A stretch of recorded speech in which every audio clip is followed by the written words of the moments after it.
मैं सिर्फ शास्त्रीय संगीत, क्लासिकल म्यूजिक, राग रागिनी यही सब बजाता था। आर.डी. बर्मन मुझे फिल्म लाइन में लाए, पंचम था हमारे।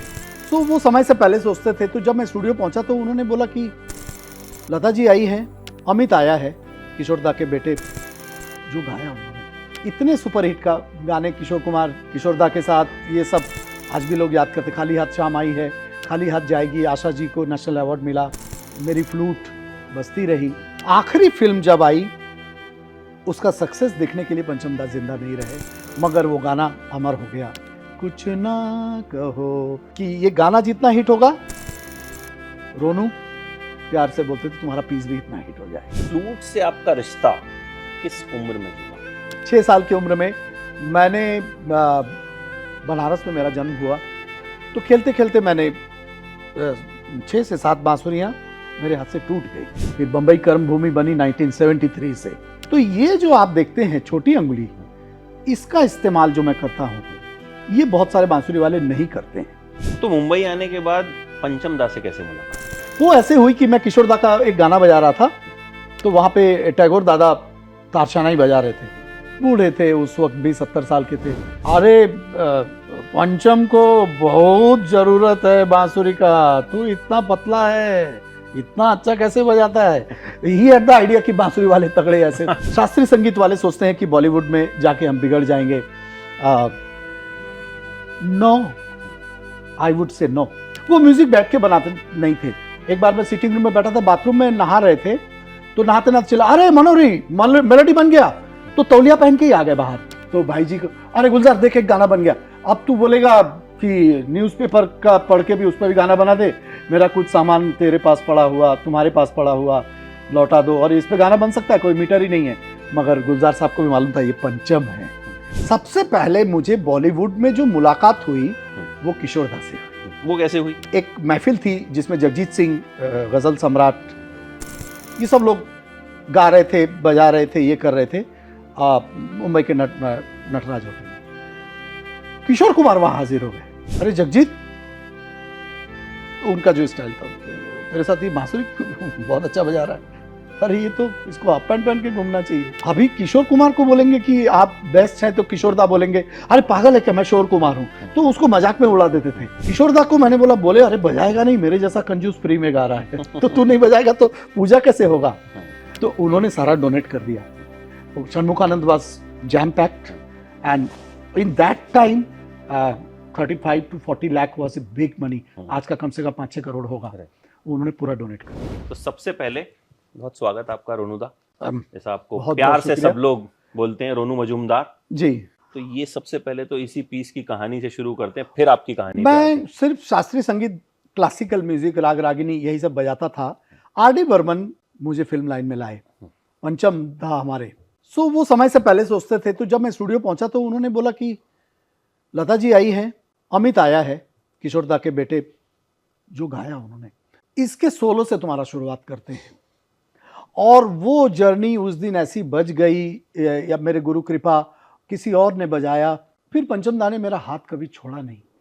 और इतने सुपरहिट का गाने, किशोर कुमार, किशोर दा के साथ, ये सब आज भी लोग याद करते। खाली हाथ शाम आई है, खाली हाथ जाएगी, आशा जी को नेशनल अवार्ड मिला, मेरी फ्लूट बजती रही। शास्त्रीय संगीत के साथ साथ मैंने बॉलीवुड को भी एक बैलेंस बनाए रखा। आखिरी फिल्म जब आई, उसका सक्सेस देखने के लिए पंचम दा जिंदा नहीं रहे, मगर वो गाना अमर हो गया। कुछ ना कहो। तो उसकी जो पीस थी, पंचम दा के शब्द थे कि ये गाना जितना हिट होगा, रोनू प्यार से बोलते थे तुम्हारा पीस भी इतना हिट हो जाएगा। यही पीस जो आपने अभी बजाया, ये तो लव स्टोरी की थी। लव स्टोरी से मेरा सफर चला 1942 लव स्टोरी तक। लव लव दोनों में रहा। तो 1942 वाला अगर आप इजाजत दे तो मैं सुना दूं। मैं बिल्कुल। 1942 का जो गाना कुछ ना कहो शुरू हुआ था, वो मेरी फ्लूट से शुरू होता है। आज जन जन उसको भूलते नहीं है।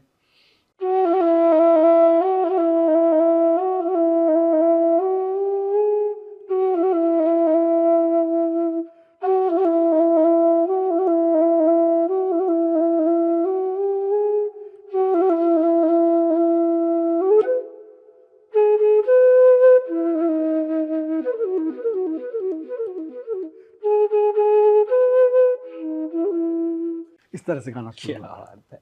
तो फ्लूट से आपका रिश्ता किस उम्र में जुड़ा? 6 साल की उम्र में मैंने बनारस में मेरा जन्म हुआ, तो खेलते खेलते मैंने 6 से 7 बांसुरियां मेरे हाथ से टूट गई। तो पिताजी शाम को आए और बोले कि सजा तुमको ऐसी मिलेगी, न मारना न डांटना न कुछ, ये जो तुमने फ्लूट तोड़े हैं उतने ही घंटे तुम्हें रियाज करना पड़ेगा, प्रैक्टिस करनी पड़ेगी। वो जो पिताजी की आज्ञा थी, उसने मुझे रोनू मजूमदार से फ्लूट विजार्ड पंडित रोनू मजूमदार बनाया। तो बंगाल में रहना हुआ कभी, या थ्रू आउट बनारस में ही जन्म हुआ, बनारस में ही रहे? बंगाली तो मैं हूं, मगर बंगाल में रहना नहीं हुआ, अनफॉर्चुनेटली या फॉर्चुनेटली। क्योंकि फॉर्चुनेटली इसलिए कि बनारस में उस वक्त बिस्मिल्लाह खान साहब, गिरिजा देवी, ठुमरी क्वीन, पंडित किशन महाराज, ये सब अपने जवानी में थे। उनको रियाज करते हुए देख के जो चीज़ें मेरे पास आई, वो शायद मुझे कहीं नहीं मिलता। और पार्टीशन जब हिंदुस्तान पाकिस्तान का हुआ, तो सारे बंगालीज भाग के ईस्ट बंगाल से वेस्ट बंगाल आ रहे थे। मेरे पिताजी को कुछ बनारस का लॉ लगा हुआ था, तो वो अपना साहब जो है वो बनारस चले गए और हम लोग को बनारस की ये विरासत मिली। फिर बम्बई कर्म भूमि बनी 1973 से। तो जब 6 साल की उम्र में पिताजी ने कहा कि रियाज कीजिए आप, उसके बाद बम्बई आने से पहले किस तरह से ट्रेनिंग हुई, क्या कुछ रहा वो सफर? बांसुरी के जो जन्मदाता है पंडित पन्नालाल घोष, उनके पिताजी शिष्य थे। तो ये जो आप देखते हैं छोटी अंगुली, इसका इस्तेमाल जो मैं करता हूं, ये बहुत सारे बांसुरी वाले नहीं करते हैं। तो ये पन्ना बाबू टेक्निक आप कह सकते हैं। तो इसकी शुरुआत पिताजी ने बनारस में करवा दी। हालांकि वो तो थे बहुत बड़े पेंटर और डॉक्टर, मगर बांसुरी भी अच्छी जानते थे। तो बंबई में आके मुझे गुरु की प्राप्ति हुई, पंडित विजय राघव राव। उसके बाद अथ स्वागतम, शुभ स्वागतम जो इंदिरा गांधी जी के टाइम पे हुआ, तो उसमें मैंने बांसुरी बजाई। तो भारत रत्न पंडित रविशंकर जी मेरे गुरु बन गए। हालांकि जब वो गए तो ऐसा कहते हैं कि वो डेट अब 1000 साल बाद आएगी। तो वो भारत रत्न तो थे ही, मगर विश्व रत्न कहलाते थे वो। तो विश्व रत्न से मैंने सीखा। और बॉलीवुड और बॉम्बे जाने के बाद एक चीज़ कमाल की हुई। बॉम्बे एक ऐसा मार्केट है म्यूज़िक का, जहाँ पे आपको हर जॉनर के बादशाह मिल जाएंगे, चाहे वो राहुल देव बर्मन हो, चाहे लक्ष्मीकांत प्यारेलाल हो, चाहे शास्त्रीय संगीत के पंडित रविशंकर जी हो। वो तो दिल्ली में थे हालांकि चाणक्यपुरी में, मगर बम्बई आना जाना उनका था। तो अथ स्वागतम भी मेरे बांसुरी के लिए जाना जाता है, जो एशियाड 82 का। तो मुंबई आने का फैसला किस वजह से लिया? क्योंकि बांसुरी तो चल रही थी, बॉलीवुड है मुंबई में। तो that's a good question. Actually पिताजी होम्योपैथिक के इतने बड़े बादशाह थे, तो होम्योपैथिक का इतना डिमांड बनारस में नहीं था। अच्छा। और जो होम्योपैथिक के सबसे बड़े डॉक्टर थे, डॉक्टर मुखर्जी, वो अब नहीं रहे दुनिया में। तो उन्होंने पिताजी से कहा कि मजूमदार जी आप बॉम्बे आ जाइए। तब कभी मेरा लाइफ बनेगा या बिगड़ेगा ऐसी कोई बात पिताजी के मन में नहीं थी, मगर बोलते हैं ना कि सोने पे सुहागा। पिताजी शिफ्ट हुए, पिताजी शिफ्ट उनकी वजह से आप शिफ्ट? उनकी वजह से मैं शिफ्ट। तो ऐसा नहीं था कि आपको था कि बम्बई जाके मुझे करियर बनाना है, वैसी कोई कहानी नहीं? ऐसी कोई कहानी नहीं, करियर बनता चला गया। और एक चीज थी कि मैंने कभी फुल टाइम में म्यूजिक पे ही अपना रोजी रोटी कमाऊंगा, ये भी कभी नहीं सोचा मैंने। ये तो ऐसा हो गया कि सफर जब चलता गया तो मुझे लगा कि ये बांस की बांसुरी छोड़ के मेरे जिंदगी में और कुछ है ही नहीं। मैं या तो फिल्म में बजाऊंगा, या क्लासिकल म्यूजिक 2-2 घंटे बजाऊंगा, या मैं वहाँ जाके रेमो फर्नांडिस के साथ बजाऊंगा। रेमो और रोनू करके एक प्रोजेक्ट हुआ था। और या मैं अनूप जलोटा जी के साथ भजन बांसुरी करूंगा। तो ये बांसुरी ने मुझे इंटरनेशनल बनाया। तो मुंबई आने के बाद पंचम दा से कैसे मुलाकात? वो ऐसे हुई कि मैं किशोर दा का एक गाना बजा रहा था, तो वहाँ पे टैगोर दादा तारशानाई बजा रहे थे। बूढ़े थे उस वक्त, 20-70 साल के थे। अरे मैं थोड़ा सा उनको इमिटेशन भी करता हूं। मजा आया। अरे पंचम को बहुत जरूरत है बांसुरी का, तू इतना पतला है, इतना अच्छा कैसे बजाता है। ही हैड द आइडिया कि बांसुरी वाले तगड़े ऐसे होने चाहिए, जिनकी छाती इतनी बड़ी होनी चाहिए। खैर साहब वो ले गए, और मैंने उतना बड़ा सेटअप नहीं देखा था। किशोरदा के साथ तो बजा रहा था रेडियो जेम्स में, वर्ली मुंबई, मगर मैंने इतना बड़ा कि 60-70 वायलिन, 5-6 चेलो, व्योला और डबल बेस, अपराइट बेस, और केसी लॉर्ड उस वक्त जिंदा थे, वो एक्कोर्डियन लेके बैठे। तो मेरे लिए एक cinematic effect, film centre, R D Burman, Lata Mangeshkar ji, Amit Kumar, what is this, कहाँ मैं आ गया हूँ। तो बॉलीवुड तब नहीं कहते थे, तब हम लोग हिंदी फिल्म इंडस्ट्री कहते थे। तो मुझे बॉलीवुड ने बहुत कुछ दिया। शास्त्रीय संगीत वाले सोचते हैं कि बॉलीवुड में जाके हम बिगड़ जाएंगे। No, I would say no. Ustad Rais Khan साहब ने ऐसी सितार बजाई मदन मोहन जी के साथ। पंडित शांता प्रसाद जी ने शोले में जो आप देखते हैं कि चल धन्नो आज तेरे इज्जत का सवाल है, तो धन्नो उस घोड़े का नाम था, बसंती हेमा जी का नाम था। तो धातृ तक धातृ तक धीरे तक धीरे तक ये जादू शांता प्रसाद जी अपने गुदई महाराज के हाथ में था। उनको बनारस से आर डी बर्मन ने बुलाया बॉम्बे कि ये शोले में आप बजाइए। तो क्लासिकल म्यूजिशियंस का कोई खराब नहीं होता, बॉलीवुड जाने से अच्छा होता है। अच्छा, पंचम दा का जो म्यूजिक है जी, तो एक ऐसा म्यूजिक है जो मतलब फॉरएवर फॉरएवर, मतलब आप अभी Beyond अभी time. कोई गाना बज जाए हमारे जुबान पे अपने आप वो वर्ड्स आ जाएं, जी, मतलब आपको। और दुनिया भर के रिमिक्स अभी होते हैं सब बड़ी बड़ी फिल्मों में। अभी आप मतलब उनके गाने जो हैं वो अब तक फिल्मों के थीम सॉन्ग बनते हैं। जी, तो आपने उनको बड़े करीब से देखा, जी। जाहिर है उनके साथ काम किया, तो क्या प्रोसेस क्या रहता था उनका म्यूजिक बनाने का, और क्या किस किस तरह के इंसान थे? वो म्यूजिक बैठ के बनाते नहीं थे। एक बार मैं सिटिंग रूम में बैठा था, बाथरूम में नहा रहे थे, तो नहाते नहाते चला, अरे मनोरी मेलोडी बन गया। तो तौलिया पहन के ही आ गए बाहर, और तौलिया पहन के आए, और वो गाना था ना, जाना ओ मेरी जाना, मैं उधर दीवाना, और वो जो लैला, वो जो कंपन है, वो कंपन करते करते ही बाहर आए। तो ये ना नेचर से जुड़े हुए थे। और उनमें एक खास बात थी कि पास आओ ना सागर का गाना, मेरा कुछ काम नहीं था। मुझे इतना प्यार करते थे कि अगर मैं ना भी बजाऊं तो मुझे पेमेंट मिलता था। अच्छा। कि मेरा मुंह देखते थे, रोनू मजूमदार होना चाहिए सामने। अच्छा, तो मुझे बोले बैठा बैठे पैसे ले रहा है, कुछ बजा। मैंने बोला दादा आपने कोई जगह ही नहीं दी है, तो मैं क्या करूं, जगह ढूंढ लेना पड़ता है। तो छोड़ दा दा दा रा रा रा रा।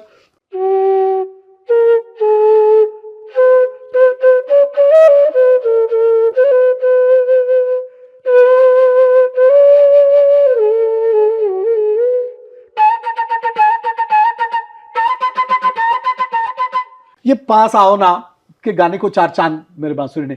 तो वो हर एक चुनचुना बजाने वाला, मराकस बजाने वाला, कब्बास बजाने वाला, सबको इंपॉर्टेंट, किसी को छोटा नहीं समझते थे। तो उससे उनके म्यूजिक में एक फ्रेशनेस, क्योंकि contribution of everyone makes it so delightful. ऐसा नहीं सोचते थे कि एक साइड दम बजाने वाला मुझे क्या कंट्रीब्यूशन करेगा। तो ये बात उनकी कमाल थी, और नेचर से लेके आते थे।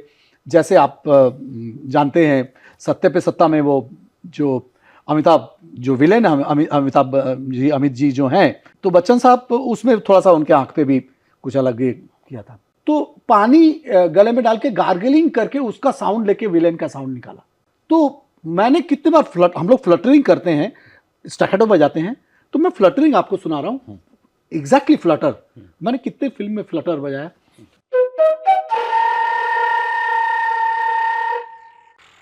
तो जैसे मोटरसाइकिल चला रहे हैं आप मुंह से, तो अर्जुन फिल्म था सनी देओल का, तो वैसे बेताबी में जो कुत्ता की डेथ होती है, वो धर्मपा जी, तो पंजाबी में मेरे से बात करते थे, बोले तूने रुला दिया आज, कुत्ता क्या मरा, ऐसा लग रहा है जैसे कि मेरा दिल तूने छीन लिया।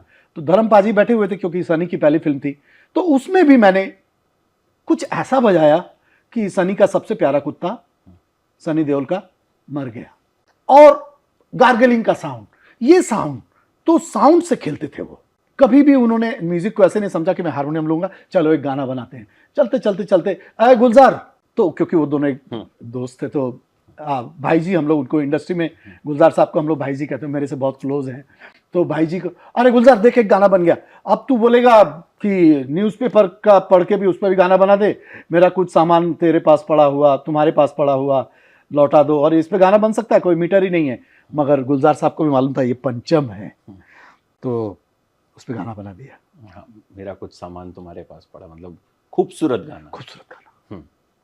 आपने एक बात बोली कि वो किसी को भी छोटा नहीं समझते थे। जी जी, मुझे लगता है इसी चीज ने उनके म्यूजिक को बड़ा कर दिया। इसी से वो बड़े हो गए। जो किसी को छोटा ना समझे वो खुद बड़ा होता है। और जो सबको इंपॉर्टेंस देना, जैसे ने कहा कि खुद अपनी जगह ढूंढ ले, खुद अपनी जगह कहीं ना कहीं उन्होंने आप पे भरोसा दिखाया कि ये कुछ करेगा और वो अच्छा करेगा। Absolutely absolutely. जैसे परिंदा में नाना पाटेकर जो कि मेरे बहुत अच्छे दोस्त हैं, नाना जो मराठी में मैं दादा बोलता हूँ एक्चुअली, लोग नाना पाटेकर, तो वो विलन है। वो उसमें सुरेश ओबेरॉय भी है। वो एक बांसुरी बजाता है, वो सीधी वाली बांसुरी बजाता है। तो सीधी वाली बांसुरी तो मैं बजाता नहीं हूँ। पंचम दा मुझे बोले कि अरे वो देख देख देख देख वो बैकग्राउंड में आज तभी मोबाइल तो थे नहीं, अरे तेरे पास सीधी वाली फ्लूट है। मैंने कहा अलगोजा, अरे लेके आ। तो अलगोजा जो पंजाब की होती है वो मैं लेके पहुंच गया। तो बोले देख सुरेश ओबेरॉय जो है वो जब भी कुछ खराब करने वाला होता है तो बांसुरी बजाता है। मैंने कहा पंचम दा मैं तो अच्छा करने वाला होता हूँ तब बजाता हूँ। बोले वो विलेन को देख, विलेन को देख, वो बांसुरी बजा के अपने मन का वो बता रहा है कि अभी मैं कुछ करूंगा, ये साइन तुझे देना है। ऐसा बजा जैसे तू कुछ बुरा करने वाला है। तो मैं सचमुच कह रहा हूं कि मैंने सीखा कि मैं बुरा कर सकता हूं, मैं ऐसा कैसे बजाऊं। मैंने बजाया। आप परिंदा देखेंगे तो वो जो फ्लूट है वो आपको ऐसा लगेगा कि I M a bad guy, मैं कुछ खराब करने के लिए तैयार हूं। तो पंचम दूसरा नहीं होगा। विलन के लिए भी बांसुरी बजवा दे, विलन के लिए बांसुरी बजवा, बहुत बड़ी बात कही।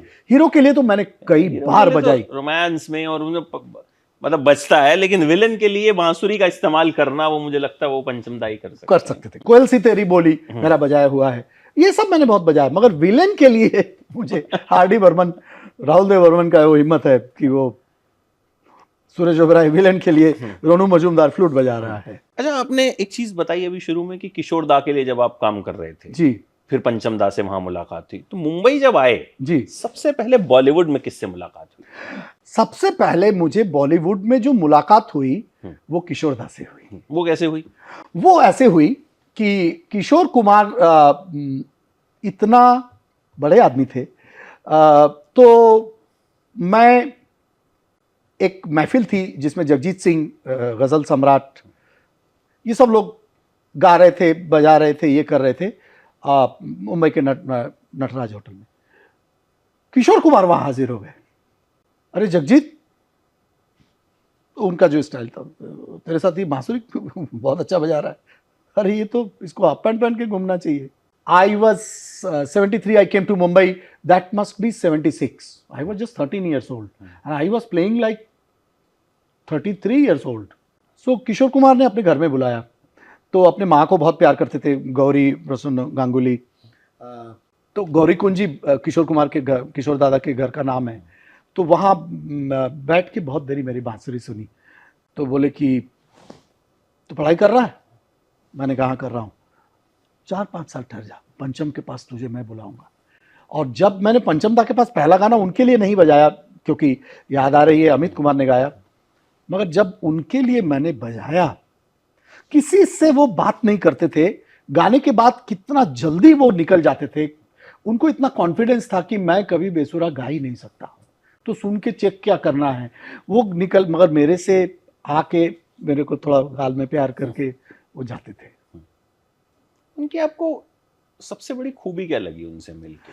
वो ऑलराउंडर थे, प्रोड्यूसर, एक्टर, मतलब उन जितने भी, मुझे लगता है जितनी भी डेजिग्नेशंस या जितने भी रोल्स हम देखते हैं आज क्रेडिट रोल में चल रहे होते हैं, मुझे लगता है उन सब के आगे किशोर कुमार लिखा जा सकता है।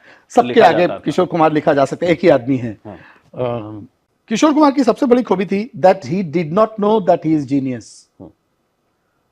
मालूम ही नहीं, वाह दादा क्या गाया, हजार राहें, इसमें मैं बजा रहा था बॉम्बे लैब में, स्टूडियो में, खयाम साहब का म्यूजिक।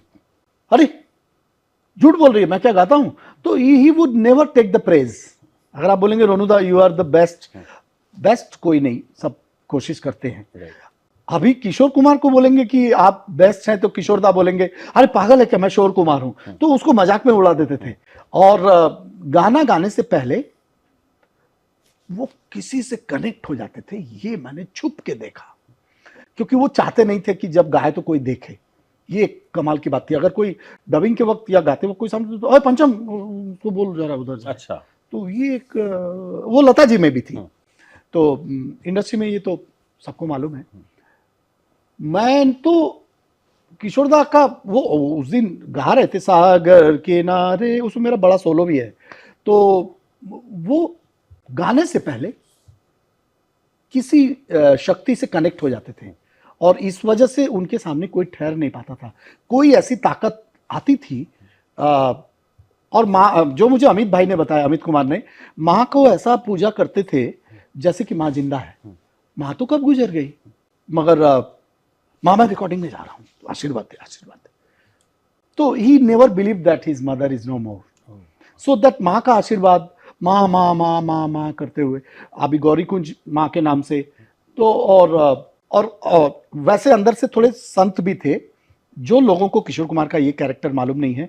मैंने बोला था कि बंगाल क्लब के लिए मैं नहीं बजाऊंगा, मैं ऑर्केस्ट्रा में नहीं बजाता हूँ। एक बचपना था मेरे अंदर। आज अगर मैं किशोर कुमार मुझसे पूछे तो ये बोलने की हिम्मत मुझे नहीं होगी, मगर बच्चे लोग को डर नहीं होता है। किशोरदा को मैंने बोला, बोले अरे बजाएगा नहीं, मेरे जैसा कंजूस फ्री में गा रहा है तो तू नहीं बजाएगा तो पूजा कैसे होगा। तो उन्होंने सारा डोनेट कर दिया। Shanmukhananda was jam packed and in that time 35 to 40 lakh was a big money. आज का कम से कम 5-6 करोड़ होगा। उन्होंने पूरा डोनेट कर दिया। क्या बात है। संत थे। लता जी के बारे में भी आप कुछ बता रहे थे कि वो भी इसी तरह से गाती थी, उनके साथ क्या एक्सपीरियंस? लता जी के साथ मैंने ऐसा समा मैं जो सोलो बजाया तो मेरे स्टूडियो में ट्रायो में जब आई तो पद्मिनी कोल्हापुरी भी आई थी, अनिल मोहिले अब गुजर गए, तो थोड़ी दुखी थी। बोली ऐसे गाने नहीं बनते ना आजकल। उनकी हिंदी भी थोड़ी कभी कभी एकदम घर जैसा, जैसे कि तू प्रभु कुंज आता नहीं, ऐसे करके बहुत अपनापन। तो मैं बोला अरे आशा जी बुलाती थी तो मैं खाना मछली खाने के लिए आता था, आजा। अरे वो गाना में कितना सुंदर तूने फ्लूट बजाया। तो वो लता जी की एक खास बात थी, थोड़ी डरावनी भी है क्योंकि म्यूजिशियन कभी कभी बेसुरे हो जाते हैं, जान के तो नहीं कोई बेसुरा होता। तो लता जी अगर कोई गा रही है लाइव तो अगर कोई म्यूजिशियन का थोड़ा सुर इधर उधर हो जाता तो बहुत उनको तकलीफ होती थी। तो लता जी की एंट्री और म्यूजिशियंस लोग का प्रेइंग शुरू कि हे भगवान सब ठीक से हो जाए। तो हम लोग को वो डर जो होता था, हालांकि मैं नहीं डरता था। इसलिए नहीं कि मुझे अपने सुरीले होने का अभिमान है, इसके लिए नहीं। मैं सोचता था कि लता जी के जो सुर है वो मेरे पास भी है। ऐसा समा आना होता। अब इसके शुरू में आप देखेंगे लता जी शुरू कर रही, उसके पहले मेरा बांसुरी है। मैं वो छोटा सा सोलो सुना रहा हूं, देखिए।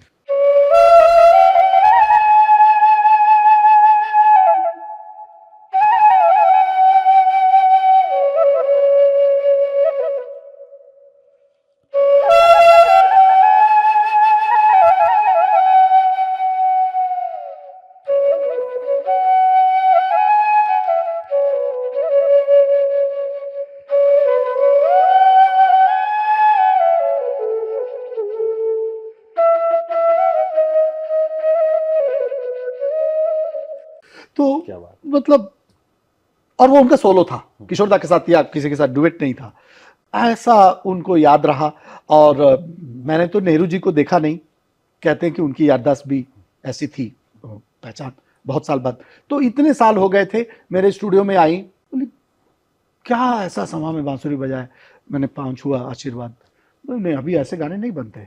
तो प्रेजेंट टाइम में जो इतना जिगजैग और इतना इलेक्ट्रॉनिक से थोड़ी दुखी थी। She was missing the melody basically. आपका क्या टेक है जो आजकल ऑटो ट्यून हो गया है, बहुत कुछ हो गया है? ऑटो ट्यून से मैं दुखी हूँ। ऑटो ट्यून, कितनी अच्छी बात आपने कही है, you have very good knowledge of music. Auto tune से सिंगर लोगों ने प्रैक्टिस करना कम कर दिया है। उनको लगता कुछ भी गाएंगे ठीक तो हो जाए। हाँ, मैं तो गा दूंगा, मुझे शौक है। अरे नहीं, शौक तो है, आपको ये सीखने की चीज है। If you are studying 14 years to become MBBS doctor और सर्जन, हम तो 22 साल सीखे हैं तो भी अभी बोल रहे हैं कि सीख रहे हैं। तो सीखते नहीं है, ये नहीं होना चाहिए। अगर मैं एक तान बोल दूं एक शौकिया गायक को तो गा नहीं पाएगा वो। कौन कहता है बांसुरी आसान है? इतने बांसुरी वाले बढ़ गए। मैं कहता हूं कि हर साज डिफिकल्ट है। आज एक मिथ है कि बांसुरी is the easiest instrument. No, it is not, because मध्यम से सा मीड जाने के लिए कितना ग्लाइड, कितना हम 8-8 घंटे मेहनत करते हैं। एक मीड खाली दिखा रहा हूं आपको, ये देखिए मेरी 1 2 3 4 उंगलियां एक साथ जाएंगी। इतना भी अगर ये हो गया तो वो मीड नहीं आएगी। देखिए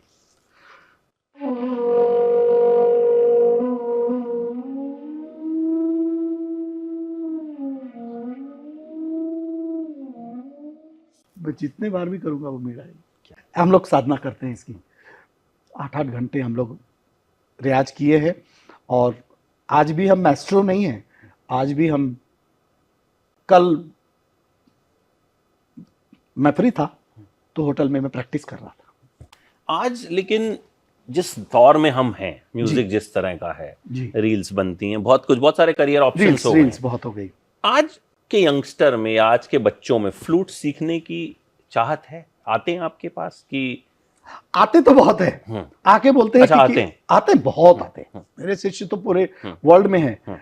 मुझे दुख है कि जो मेरे अमेरिका के शिष्य हैं वो कभी बोलते नहीं कि कितने दिन में मैं फ्लूटिस्ट बन जाऊंगा, आप गारंटी दीजिए। अरे मैं क्या गारंटी दूं? हार्ट ऑपरेशन करने वाला ही गारंटी देता नहीं है कि मैं सक्सेसफुल मेरा ऑपरेशन होगा। मैं कैसे गारंटी दूं? और जो मेरे इंडिया के शिष्य हैं जो नए, वो बोलते हैं कि मैं आपके सर जैसा कितने दिन में बजाऊंगा। मैंने बोला प्रैक्टिस करो, तो वो बोलते हैं कि पहले बताइए। तो इसका मुझे बहुत दुख है। मैं पहले कैसे बताऊं कि आप कितने दिन में रोनू मजूमदार बन जाएंगे? अरे ये क्या बात है?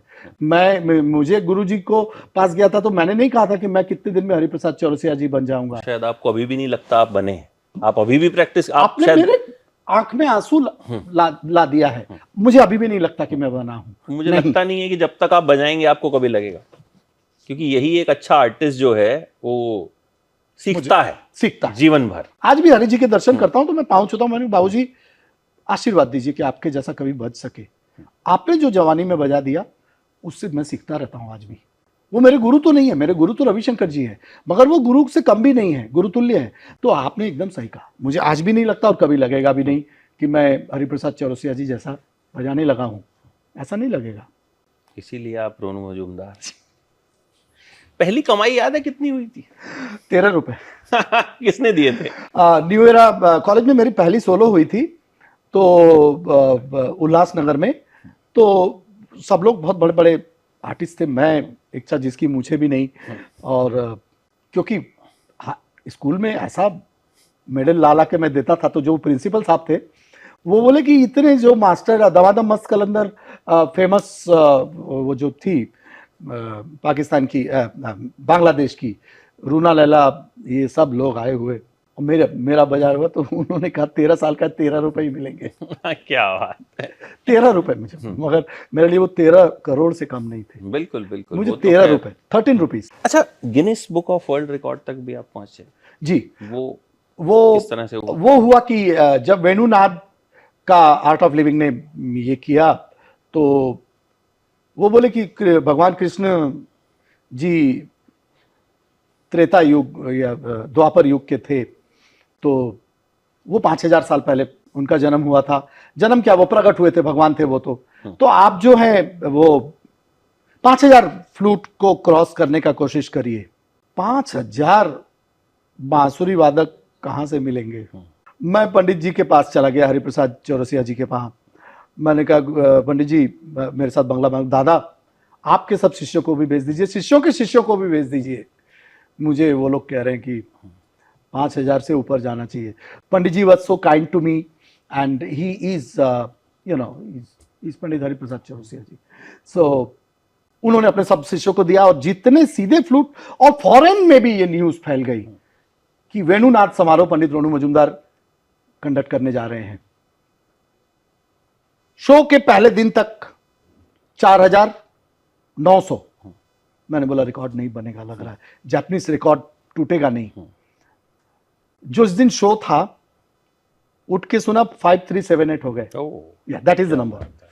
5378 flute player played together on a stage ही ऐसा लगता था कोई मैदान जैसा स्टेज, और वॉरेन डिसूजा का साउंड और जो ए आर रहमान का साउंड करता है उसको बुलाया था मैंने, और फिर वर्ल्ड रिकॉर्ड बना।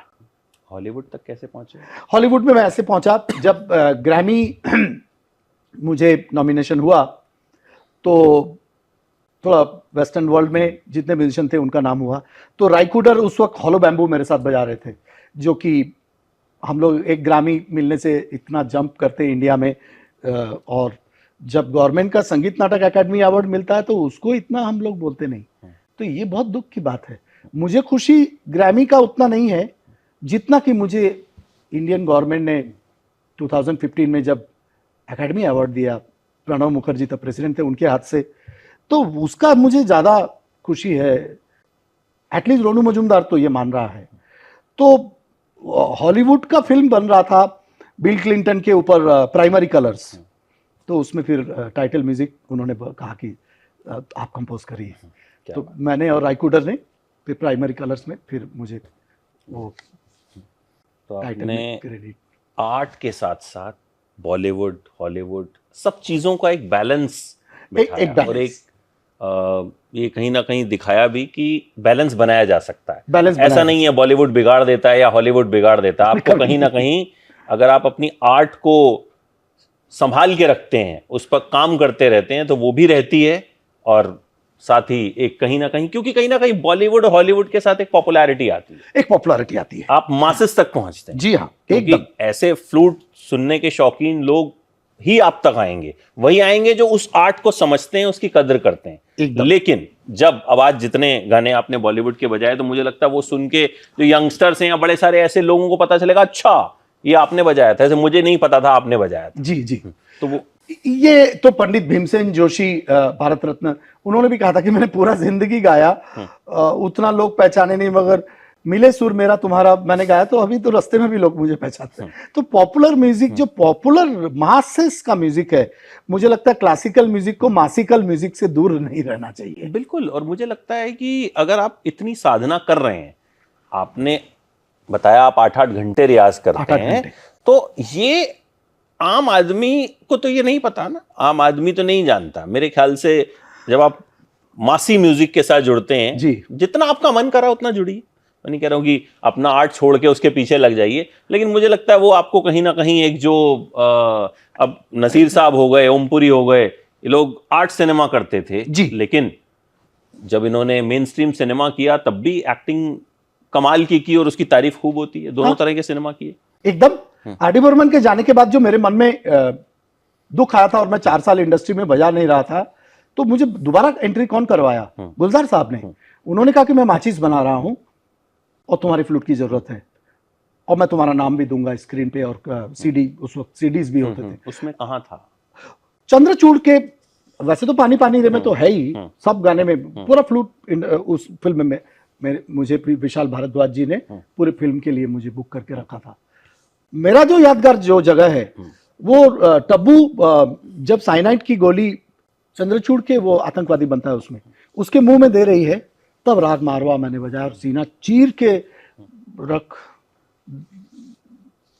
देने की कोशिश की मैंने, और वो हुआ। नहीं, बहुत खूबसूरत फिल्म थी। चप्पा चप्पा चरखा चले आज भी जो है बजता है, तो मतलब एक अलग ही वाइब आती है उससे। ये कल्ट फिल्म है, कभी पुरानी नहीं होगी। बिल्कुल बिल्कुल, कभी नहीं पुरानी होगी।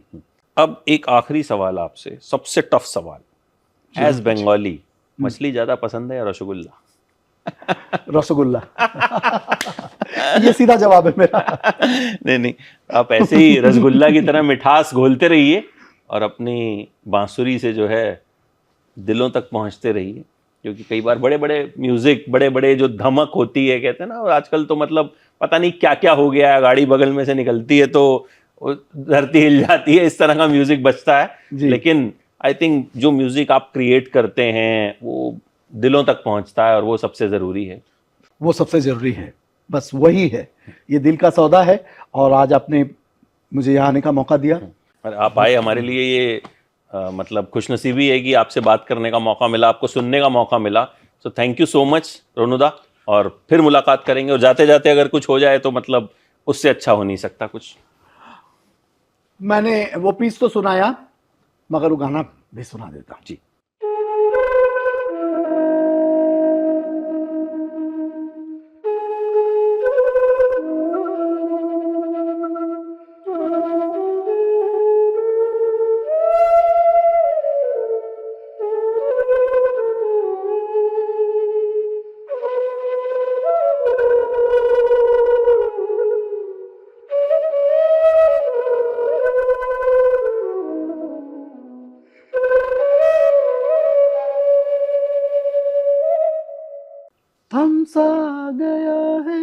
तो कंपोजिशन को उन्होंने थमा दिया था आज ही किसी के साथ।